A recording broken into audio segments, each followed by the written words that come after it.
جی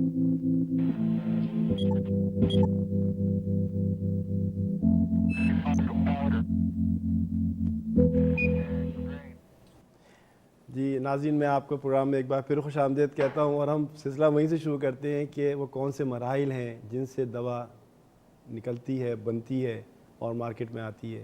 تو ڈاکٹر مظہر سے میں پھر سوال کروں گا کہ ڈاکٹر صاحب بتائیے کہ وہ کون سے مراحل ہیں جس میں آپ سمجھتے ہیں کہ دوا افیکٹو فارم میں مارکیٹ میں آتی ہے اور اس کی ایفیکیسی ہے، اس کا اثر ہوتا ہے، بتائیے۔ ایکچولی دوا بننے سے پہلے، یعنی جب اس کے جو انگریڈینٹس ہیں، اسٹارٹنگ مٹیریلز، را مٹیریل، اس کے آنے سے پہلے ہی دوا بننے کا جو ہے وہ پروسیس شروع ہو جاتا ہے۔ وہ یوں کہ جو کیمیکلز جہاں سے آ رہے ہوتے ہیں، امپورٹ ہو رہے ہوتے ہیں، جنرلی فارماسیوٹیکل انڈسٹریز جو ہیں وہ یہاں جو ہیں وہ فارمولیشن ٹائپ کی ہیں، یعنی ساری انڈسٹریز، ساری نہیں، زیادہ تر جن کی ہم بات کر رہے ہیں کہ دوا مطلب زیادہ تر جو ہے وہ اس طرح کی ہیں، جی جو فنش فارم بنا رہی ہیں وہ فارمولیشن ٹائپ کی ہیں۔ اس میں جو را مٹیریل ہوتا ہے، ایکٹیو انگریڈینٹ، وہ کہیں اور سے آتا ہے، دوسرے سورس سے آتا ہے۔ تو سب سے پہلے اس کو ایشور کرنا ہوتا ہے کہ جو را مٹیریل ہے جہاں بن رہا ہے وہ صحیح طریقے سے بن رہا ہے، وہاں پر جو گڈ مینوفیکچرنگ پریکٹسز ہیں وہ کمپلائی کر رہی ہیں، جی ایم پی کہتے ہیں، جسے جی ایم پی کہتے ہیں، اور جہاں جو لوگ جو بنا رہے ہیں وہاں وہ صحیح طریقے سے بنا رہے ہیں، اور وہ را مٹیریل جب وہ آتا ہے اپنے پراپر سلیکشن کے بعد آگے جب انڈسٹری میں، تو اس کی ریسیونگ، اس کی اسٹوریج جو ہے وہ وہاں پر ایک کوالیفائڈ آدمی جو پریفریبلی فارماسسٹ ہونا چاہیے وہ اس کو کرنا چاہیے۔ نہیں ہونا چاہیے، یہ ہوتا بھی ہے، اور بعض اوقات بعض لوگ بعض جگہوں پر ایکسپیرینس کی بیسس کے اوپر جو ہے وہ لوگ تجربے کی بنیاد کے اوپر وہ اسکل حاصل کر لیتے ہیں اور اس چیز کو ہینڈل کرتے ہیں۔ تو را مٹیریل کی اسٹور ہوتا ہے اور وہ کوالٹی کنٹرول اس کو ٹیسٹ کرتی ہے، اس کے اپنے ٹیسٹنگ کے میتھڈز ہیں، اور وہ جو اسپیسیفیکیشن ہے اس کو انشور کرتی ہے کہ را مٹیریل اس سے کمپلائی کر رہا ہے، اور وہ را مٹیریل جو ہے ڈسپینس ہوتا ہے، ایشو ہوتا ہے پرٹیکولر میڈیسن کے ایز پر فارمولا۔ وہ فارمولا اگر ہم لائک ٹیبلٹ ڈوزیج فارم بنا رہے ہیں تو وہ سارے را مٹیریل جو ہیں ایک نئے ڈپارٹمنٹ میں آتے ہیں جسے گرینولیشن ڈپارٹمنٹ کہتے ہیں۔ یہاں پر یہ پاؤڈرز جو ہیں یہ را مٹیریل مکس ہوتے ہیں، اس کے ڈفرینٹ پروسیس ہوتے ہیں، وہ تمام پروسیس سے ہوتا ہے وہ مٹیریل جو ہے یہ جو نگرانی کرتا ہے یہ سارے میٹیریل کی، چاہے وہ پاؤڈر نگرانی میں آئے یا انجیکشنز بنتے ہوئے آئے یا سیرپ بنتے ہوئے آئے یا آئنٹمنٹ بنتے ہوئے آئے یا اور کسی فارم میں بنتے ہوئے آئے، فارماسسٹ ہوتا ہے یا نان فارماسسٹ ہوتا ہے؟ دیکھیں یہ جو کام ہے جو بہتر جو رسپانسبل ہے یا زیادہ اچھے طریقے سے کر سکتا ہے وہ فارماسسٹ کر سکتا ہے، کیونکہ یہ ایک محض را مٹیریل کا مکس کر دینا نہیں ہے، اس کے پیچھے بہت سائنس ہوتی ہے۔ آپ کیا سمجھتے ہیں یہ حقیقت صحیح ہے یا ہماری پرانی انڈسٹریز چلی آ رہی ہیں جہاں کہ دیکھا گیا کہ فارماسسٹ نہیں ہوتا تھا، وہ اپنے ایکسپیرینس سے مکس کرتا ہے پاؤڈر، وہ اپنے ایکسپیرینس سے سیرپ بناتا ہے اور ہزاروں لیٹر کا بیچ بن کے نکلتا ہے؟ دیکھیں ایسا تو بہت ساری جگہ ہے، کویکس ہیں کام کر رہے ہیں اور شفا بھی حاصل کر رہے ہیں، تو کیا ان کو ہم MBBS کی ڈگری دے دیں؟ ایسا تو نہیں ہو سکتا۔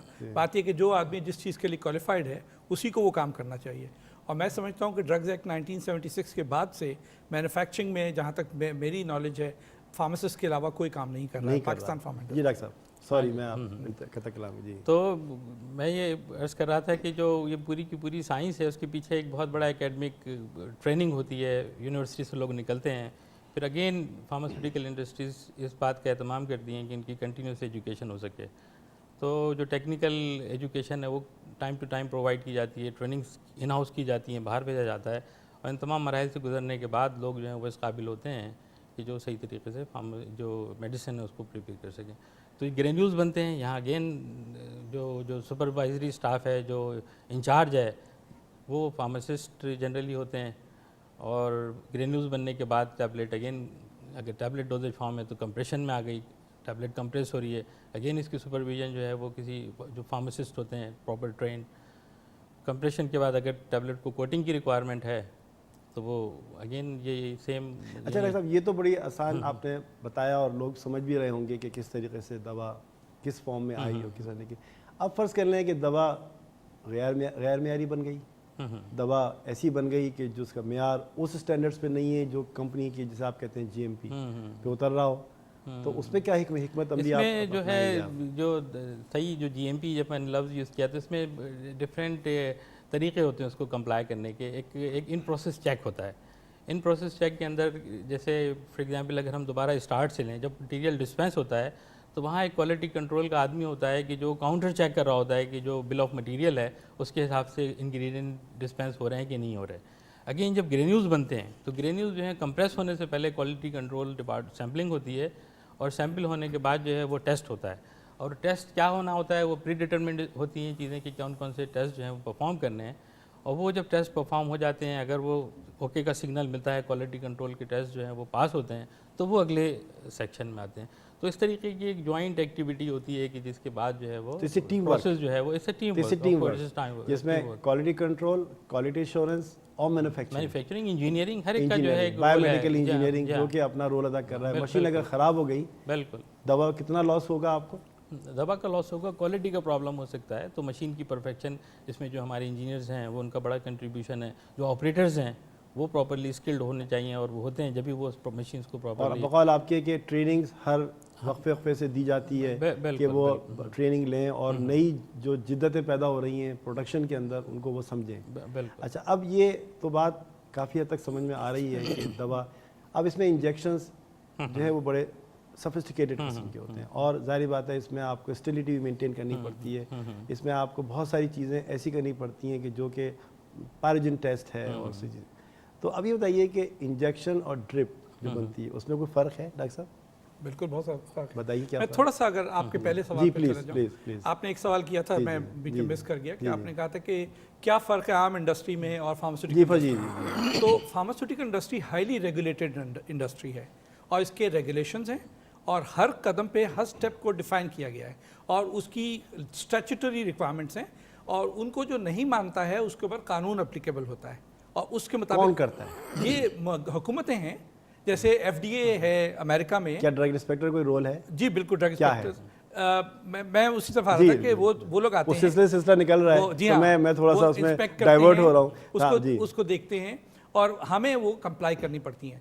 تو جو بات آپ نے کہی ابھی ایڈلٹریٹڈ والی, وہ یہ کہ اگر میں نے منسٹری آف ہیلتھ یا ایف ڈی اے یا کسی سے بھی رجسٹریشن لے کے ایک دوا بنائی ہے, تو میں لیجٹمیٹ بونافائڈ مینوفیکچرر ہوں, اور لیجٹمیٹ اور بونافائڈ مینوفیکچرر غلط کام نہیں کرنا. یہ سرٹیفکیٹ کون دیتا ہے؟ یہ منسٹری آف ہیلتھ, جو بھی ادارہ ہوگا, جو اس ملک کا ادارہ ہوگا وہ دے گا. تو ہمارے یہاں منسٹری آف ہیلتھ تھی, ابھی وہ تھوڑا سا اس میں ایشو ہے, ڈی آر اے بننے جا رہا ہے, لیکن پہلے منسٹری آف ہیلتھ تھی, اس کو ڈرگ کنٹرول ایڈمنسٹریشن کیا دیتے ہیں, جو دیتے ہیں, تو وہ ہر پروڈکٹ رجسٹر کرتے ہیں, اور وہ اس کے لیے ہم لوگ رسپانسبل پرسنز ہوتے ہیں, اور ان کے نام لائسنس پہ آتے ہیں, سرٹیفکیٹ آتے ہیں. اگر خدا نخواستہ کنٹروینشن ہوگی تو ان کو کورٹ میں لے کے جاتے ہیں, ان کے اوپر کیسز چلتے ہیں. تو ہم اس کے, تو کوئی لیجٹمیٹ بونافائڈ مینوفیکچر غلط کام نہیں کرنا چاہے گا, اس کی کوئی ریزن نہیں ہے.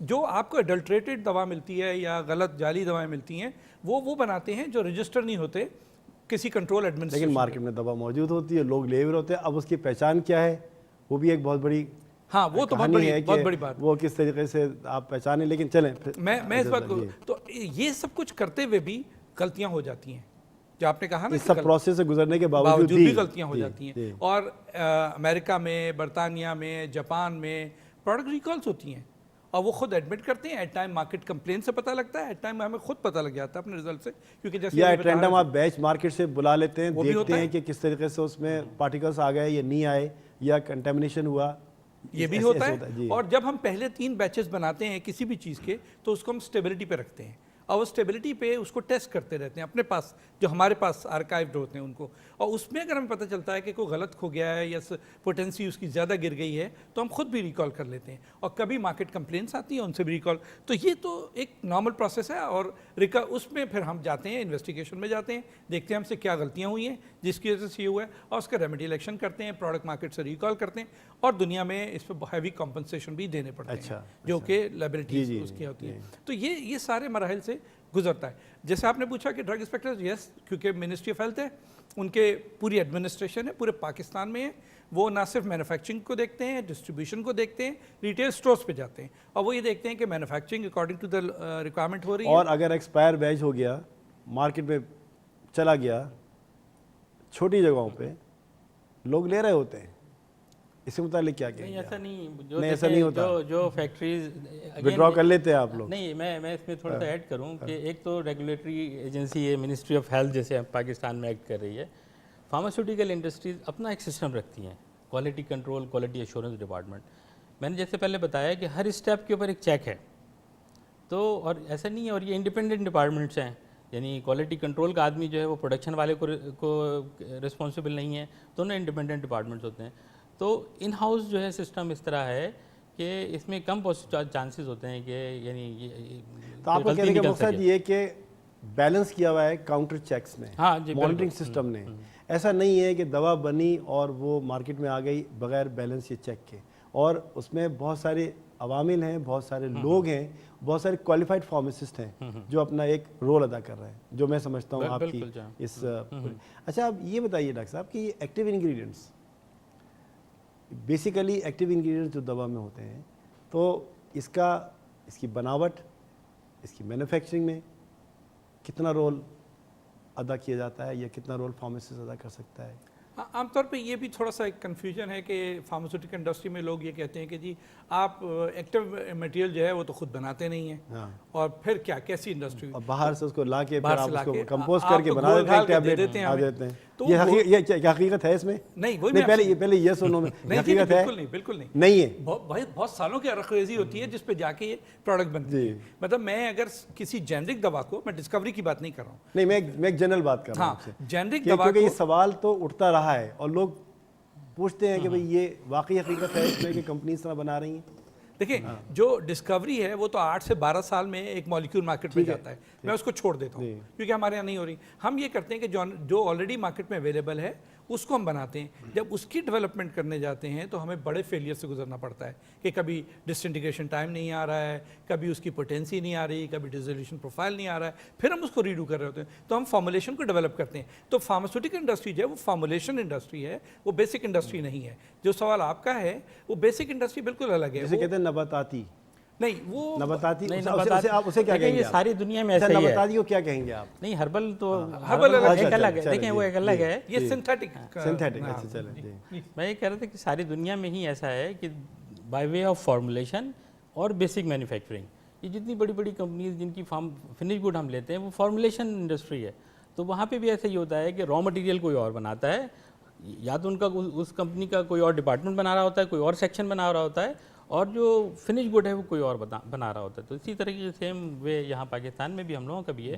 یہ جو انڈسٹری ہے فارماسیوٹیکل انڈسٹری جس کی ہم بات کر رہے ہیں، یہ مینلی فارمولیشن، اس کا جو لائسنس ہے وہ بیسک مینوفیکچرنگ کا را مٹیریل کا نہیں ہے. تو اس لیے جو ہے ہمارا جو پروسیس ہے وہ پروسیس ہے جو میں. اچھا یہ بتائیے کہ کیا میں نے جو لفظ نباتاتی کا لفظ استعمال کیا تھا، کیا کمپنیز ہیں پاکستان میں جو کہ نباتاتی کمپنیز جنہیں کہا جائے کہ وہ بناتی ہیں اور وہ پروڈکشن کر رہی ہیں، کچھ ایسی چیز ہے؟ اگر نباتاتی سے آپ کا مطلب ہربل ہے تو جی ہاں بہت ساری ہیں کمپنیاں، اور 2 کمپنیز کو تو میں جانتا ہوں جن کی بہت سگنیفیکنٹ وہ ہے ایکسپورٹس ہیں، اور جی ہاں پروڈکشن ہے. اور انہوں نے جو رشین فیڈریشن میں زیادہ تھا ان کا، اب اس وقت وہ امریکہ اور ویسٹ جو ریگولیٹڈ مارکیٹس ہیں ان میں جا رہی ہیں وہ کمپنیاں، اور بالکل بہت گرو کر رہی ہیں، پراسپر کر رہی ہیں. کوئی اراؤنڈ 450 ہربل ویسے تو بہت ہیں. اچھا ہیں کوئی جو 30-40 تو اور وہ دوائیں جو ہیں وہ جی بنا رہی ہیں اور وہ مارکیٹ میں.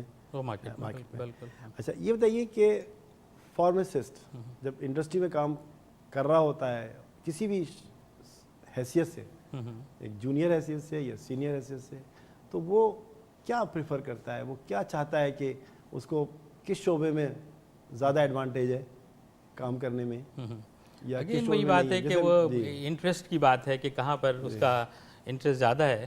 لیکن میں تو یہ سمجھتا ہوں کہ فارماسسٹ کو ایک سے زیادہ شعبے میں اپنے کیریئر میں اس کو چانس لینا چاہیے کہ وہ ایک سے زیادہ شعبوں میں کام کر سکے. اگر مثال کے طور پہ اس نے مینوفیکچرنگ کے اندر اپنا کیریئر سٹارٹ کیا، 5-7 سال لگائے ہیں، تو کچھ سال اس کو کوالٹی کنٹرول یا کوالٹی ایشورنس میں یا کسی اور ڈپارٹمنٹ میں کرنا چاہیے. اس سے یہ ہے کہ جو فارماسسٹ کی جو ویژن ہے، کیونکہ ایک تو ہوتا ہے نا کہ ایک برڈ ویو یا ایک انفارمیشن آ رہی ہوتی ہے لیکن اس میں انوالو نہیں ہوتا، ایکسپیرینس نہیں کر رہا. تو یہ 2 ڈپارٹمنٹس میں کام کرنے سے جو ہے وہ اگر کم از کم 2 ڈپارٹمنٹ میں کام کرے تو اس کی اسکل جو ہے وہ امپروو ہوتی ہے. اور جب وہ آگے بڑھتا ہے تو اس کو پلانٹ کو مینیج کرنا آسان ہوتا ہے کیونکہ اس کا ویژن جو ہے وہ کمپیریٹیولی بڑا ہوتا ہے. تو اس کو پورا پتہ ہوتا ہے کہ پلانٹ میں کس طریقے سے کام ہو رہا ہے. چیزوں کا آپ کچھ کہنا چاہیں گے؟ مجھے لگتا ہے کہ اگر میں فرینک اسٹیٹمنٹ دوں تو آج کا فارماسسٹ ڈس ایلوژنڈ ہے. اور ڈائریکشن میں اسی بات پہ کہنا چاہتا ہوں جو آپ نے بات کو ڈائریکشن لیس ہے. اس کی بیسک وجہ کہ شاید ہمارے یہاں انسٹیٹیوشن میں کریئر کاؤنسلنگ نہیں ہے.